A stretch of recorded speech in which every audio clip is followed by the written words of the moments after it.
Niko yang menang. Iya.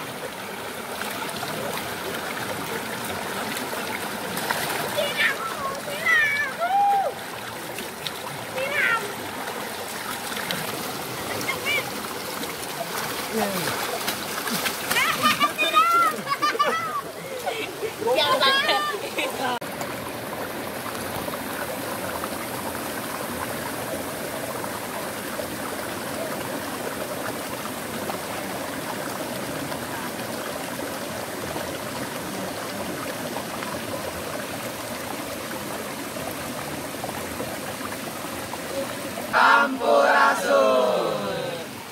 Pemirsa Republik YouTube yang tercinta, salam damai, rahayu sagung dumadi. Assalamualaikum warahmatullahi wabarakatuh. Kami dari Padepokan Khatulistiwa mengunjungi Anda kembali di rumahnya masing-masing, di tempat tercintanya masing-masing, dengan itikat baik mau berbagi kebahagiaan. Kami sedang ada di lereng Gunung Talap, sisi selatan.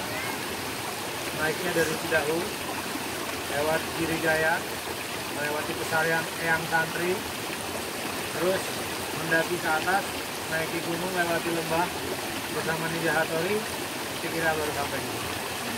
Nah, pertanyaannya mau ngapain nih? Mereka di sini, kami mau apa? Apa yang kira-kira mau kita bagi? Nah, tadi di depan di sana sudah melihat mereka semua berjalan dengan tutup mata, indera penglihatan. Itu apa yang mau dicapai? Itu kan? Nah,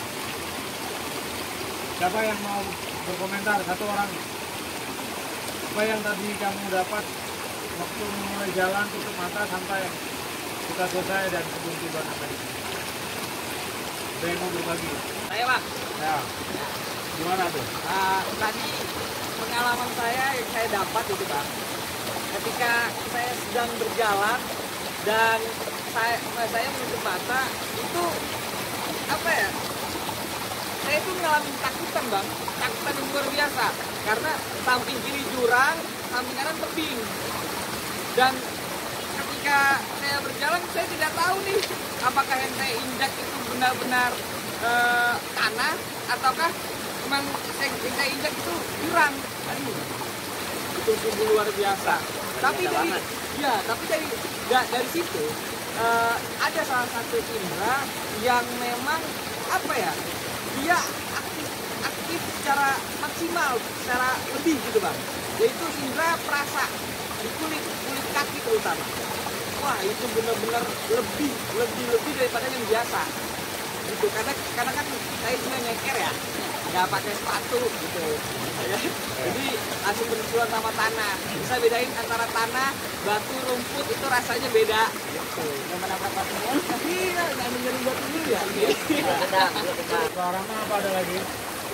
Allah, ya, teman. Kalau aku kan seperti yang abang bilang di awal, kita ini sedang melatih indera yang lain, yang abang sebut itu mata ketiga. Nah, sepanjang perjalanan, mulanya aku juga merasakan hal yang sama dengan Rama gitu. Di depan itu kan jalannya masih mudah Bang. Terus aku masih berani terus melangkah, tapi makin kesini makin takut. Terus aku makin kececer. Setelah aku kececer. Awalnya aku berperang dengan diriku tentang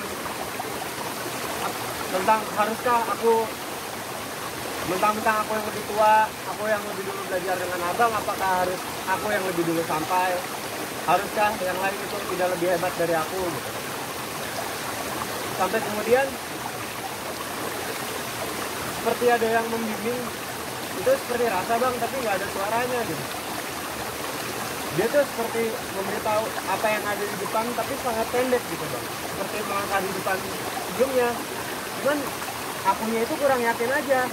Kayak harusnya aku membuka mata gitu.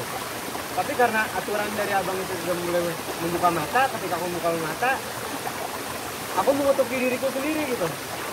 Sampai di ujung menjelang selesai, tiba-tiba ada yang memberitahuku kalau hidup itu bukan tentang siapa yang lebih hebat, bukan tentang menang dan kalah, tapi tentang bagaimana kita menerima segala sesuatunya dengan jiwa kesatria. Aku ingat itu dari perkataan Abang juga. Nah, pertanyaannya Bang, apakah yang kurasakan tadi yang memberitahu langkah-langkahku di depan sana itu juga adalah indera, ataukah itu yang disebut mata ketiga, atau bagaimana Bang? Karena selama ini aku menganggapnya mata ketiga itu ketika seseorang bisa melihat demit, ketika seseorang bisa melihat kuntilanak, seperti kata banyak orang di luar sana. Jadi begitu Bang. Oke. Nah sekarang aku mau merespon Rama dulu. Tadi waktu kalian mau nanjak pertama itu ingat? Ya.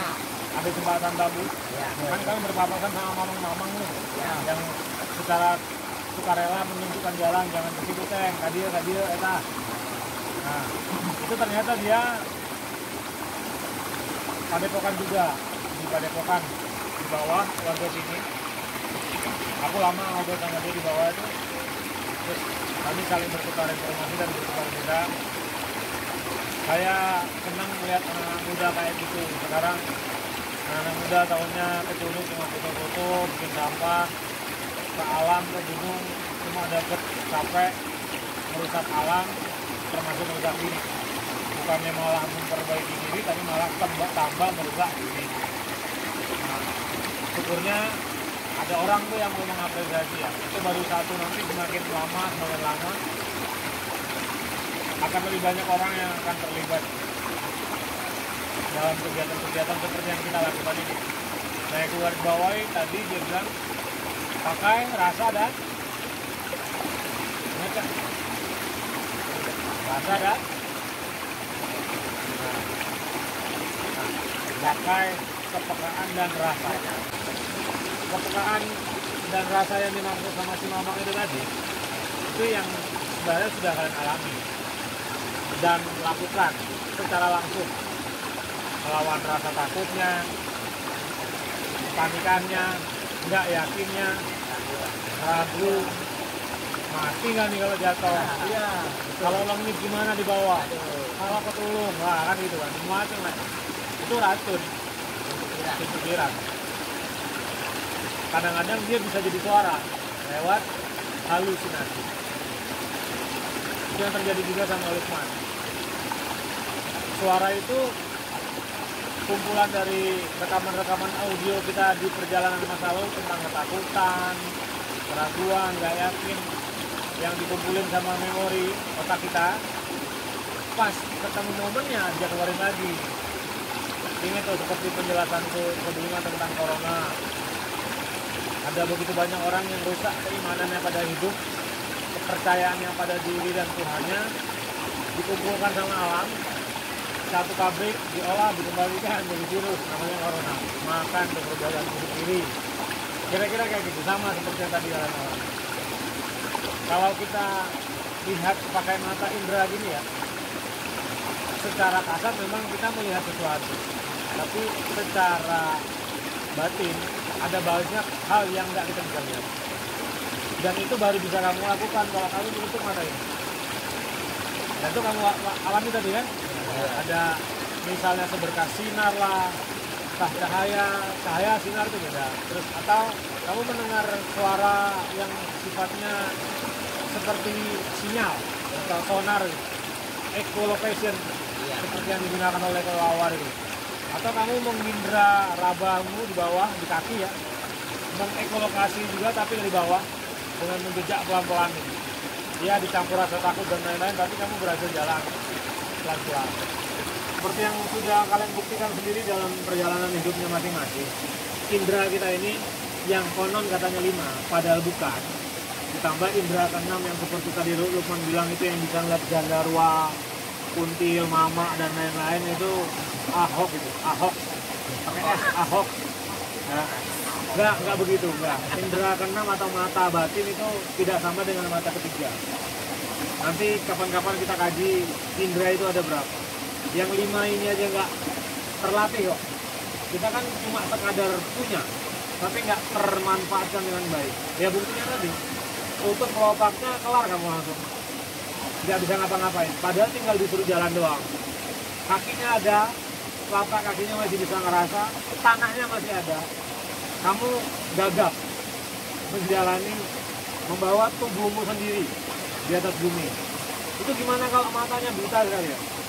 Tapi biasanya kalau matanya buta, yang kena hidup langsung, otomatis. Nah, masa iya kita harus nunggu buta dulu untuk mengaktifkan indera yang lain? Makanya itu butuh latihan. Nah, butuh latihannya itu memang gak gampang dan gak mudah. Tentu perlu perjalanan keras ya. Satu di antaranya sudah kamu lakukan tadi, dan kita akan lakukan terus yang lain untuk menghidupkan itu. Melihat matahari dengan mata tertutup di jam-jam tertentu pada pagi hari. Mata ketiga itu, singkat cerita, kita potong kompas karena nanti akan terlalu panjang pembahasannya ya. Nah, mata ketiga itu di abad 21 ini mulai mengalami perosotan makna, peorasi kalau bahasa Indonesia yang masih pada sekolah. Ada upaya menghapusnya dari sejarah besar negeri kita, negeri bangsa matahari, terutama dari masyarakat yang ada di belahan dunia lain. Kita nggak usah sebut siapa mereka, tapi mereka punya rencana terselubung untuk membuat anak-anak negeri ini nggak lagi bisa mengaktifkan mata ketiga itu. Karena itulah dibikin cerita tentang kalau mata ketiga itu cuma bisa ngeliat tuyul, tuyul, kuntilanak, apalagi itu. Gombel, Asul kan? Samsul. Samsul. Ayah pemirsa, ayah demit anyar, anyar, Amina, Samsul. Ada emang ada. Iya. Nah, nengekeun ya. Nah, jadi kemudian seperti yang sudah kalian tahu kan, pemilik mata ketiga itu udah kita keren. Apa banget gitu doang itu.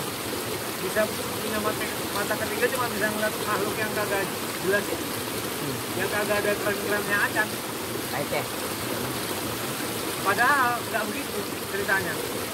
Ditambah ya, itu tadi satu. Yang kedua, ada cerita lain di mana pemilik mata ketiga itu disimbolkan dengan mata satu kan di tengah. Iya, di tengah. Gitu ya. Terus atau kalau kamu ingat simbol Horus di mitologi kuno tuh yang kayak ini, ada Iya. mata gini, Nah. terus mata Dajjal. Ada. Terus pakai tanda segitiga gini, tengah-tengahnya mata ya, Illuminati. Nah, Illuminati atau iluminasi kalau kata anak Bandung, anak dalam. itu perusakan makna juga, dan itu sengaja, terencana, terstruktur dan sistematis. Sengaja betul untuk membuat kita nggak mau belajar. Dan itu serius. Sekali kamu menekuni dunia yang ditinggalkan, ajaran yang ditinggalkan oleh leluhur kita, kamu akan memahami betapa dunia kita banyak dipikir balikan sama mereka, dan kita kehilangan banyak hal untuk kita pelajari. Itu aku belum sampai jauh ngomong. Bentar, pemirsa ini rokoknya ada kedinginan ini, mohon maklum. Iklan dulu iklan. Makanya masuk angin. Mohon Samsul. Padahal nih ya, Bray, seluruh manusia, seluruh anak cucunya Adam itu punya potensi menghidupkan mata ketiganya masing-masing. Semuanya. Dan yang paling potensial menghidupkan itu anak-anak negeri matahari. Yang paling potensial ya, yang paling punya peluang besar. Dan itu sudah terbukti. Karena pernah ada yang berhasil dan mengajarkannya ke bawah. Siapa orang yang berhasil memiliki atau menghidupkan mata ketiganya? Kalau di negeri kita disebutnya, gelarnya itu Batara Guru. Karena ada jagat Dewa Batara atau Dewa Batara, Batari. Nanti kalau kita udah bicara gitu, kita masuk pembabakan zaman dimana negeri kita masih jadi ratunya dunia zaman itu. Zamannya para Batara Guru dan Batari Guru, zamannya para Dewa Dewi, zamannya para bidadara dan bidadari, zaman kita sekarang zaman yang agak jelas dan jelis. Targetnya mau nggak mau kita harus berhasil menghidupkan mata ketiga kita itu. Mumpung usianya masih pada muda-muda, ya, belum menjadi Samsul. Kita latih dengan segala cara. Mata ketiga itu kalau dalam kajian-kajian kita tempo dulu, zaman baheula itu, ya tipis-tipis lah sama dengan akal. Ya. Banyak manusia yang katanya mengaku berakal tapi nggak tahu cara menggunakan akalnya karena ya nggak tahu akalnya ada di mana. Kalau kamu disuruh bikin kopi kan kamu tahu kopimu ada di dapur, gulanya di mana, gelasnya di mana, nah, pakai nguapnya gimana, jadi kopi karena ngantuk kan. Kalau disuruh pakai akal tapi nggak tahu akalnya di mana kan repot.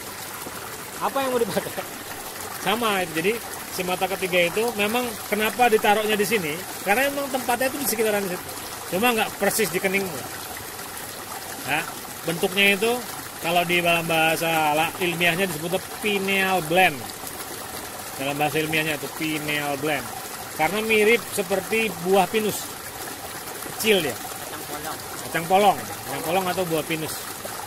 Nah, itu yang menjadi gurunya manusia itu. Si pineal gland itu atau mata ketiga itu. Dia yang menjadi sumber ilmu yang menjadi pengetahuan bagi seluruh anak-anak manusia kalau bisa diaktifkan. Kalau nggak bisa diaktifkan ya itu akhirnya manusia cuma bisa membebek aja. Follower di mana-mana follower aja. Pun dia tidak jadi follower, dia juga nggak tahu dia sedang memimpin apa. Banyak kan yang sekarang kayak gitu. Mau jadi YouTuber kah, Instagramer kah, atau apalah namanya itu. Yang dia kejar juga dia nggak tahu apa. Serba nisbi kalau pakai bahasa apa ya, relatif, semu. Terus kalau udah jadi YouTuber ngapain? Kalau udah kaya, bukankah kemudian kekayaan itu tidak akan membuat dia berbahagia? Coba sok tanya sama orang yang katanya punya uang, nomor serinya nggak habis-habis. Enggak, itu selembar uang atau berapapun jumlah digitnya itu nggak akan bikin dia bahagia kok. Aku berani bertaruh. Tapi mata ketiga ini yang akan membantu kita menuntun jalan menuju kehidupan berikutnya yang kita nggak bisa ceritain karena kita belum sampai di situ. Kalau kita ceritakan nanti kita ngedongeng, nggak boleh. Kamu yang akan menjalaninya sendiri dengan caramu sendiri, jalan ninjanya masing-masing gitu. Nanti setelah cukup waktunya, sudah berhasil kamu menghidupkan beberapa indera-indera lain yang selama ini terpendam tidur, ya, dan kamu berhasil mengalahkan dominasi dogma dan doktrin di kepalamu gara-gara kamu keracunan agama dalam tanda kutip, keracunan pendidikan dalam tanda kutip. Akhirnya sekarang manusia pada jongkok, akalnya, mata ketiganya redup, gak bisa lagi membedakan hidup yang bermakna dan yang tuna makna itu kayak gimana. Wajar kan kalau kalian gitu mungkin pernah mengalami fase itu. Kalau bisa jangan lagi kayak gitu. Kalau bisa ajak dulur-dulur yang lain untuk tidak lagi kayak gitu. Bukan salah, tapi eman. Kalau udah eman nanti lama-lama jadi tuman. Kalau udah tuman tinggal nunggu matinya doang. Gak mungkin kan Gusti Nu Agung menciptakan kita tiba-tiba David nongol terus nggak punya maksud. Nggak mungkin. Pasti ada maksud dan tujuan kita atau kamu, aku dan seluruh umat manusia ini atau alam raya ini digelar untuk apa sih itu? Nggak mungkin bercanda. Nah, itu mata ketiga bisa membantu menjawabnya. Aku kira sampai di situ dulu. Waktu sudah menunjuk sore. Kita belum ngobak, belum ngojay di Curug. Nanti kita akan latihan lagi di situ sebelum kita mulai ngojay ya. Latihan terakhir untuk hari ini, bagian dari tirakat. Baru kita bisa mandi dan berendam. Sementara kisana sekalian, itu dulu yang bisa kami bagi-bagi, bagian dari hadiah kecil dari Padepokan Khatulistiwa untuk seluruh umat manusia yang ada di kolong langit dunia. Semoga menjadi dharma bakti bagi kami, bagi Anda semua yang menyaksikan. Syukur Anda bisa tergerak untuk melakukan hal yang sama seperti yang kami lakukan. Kami bukan anti kehidupan modern, kami bukan tidak mencintai kehidupan dunia, tapi kami sedang berusaha hidup dengan cara yang bijak, lagi bestari. Terima kasih. Sedemikian dari saya. Semoga tidak lupa berbahagia. Rahayu Sagung Dumadi Sampurasun. Sampai.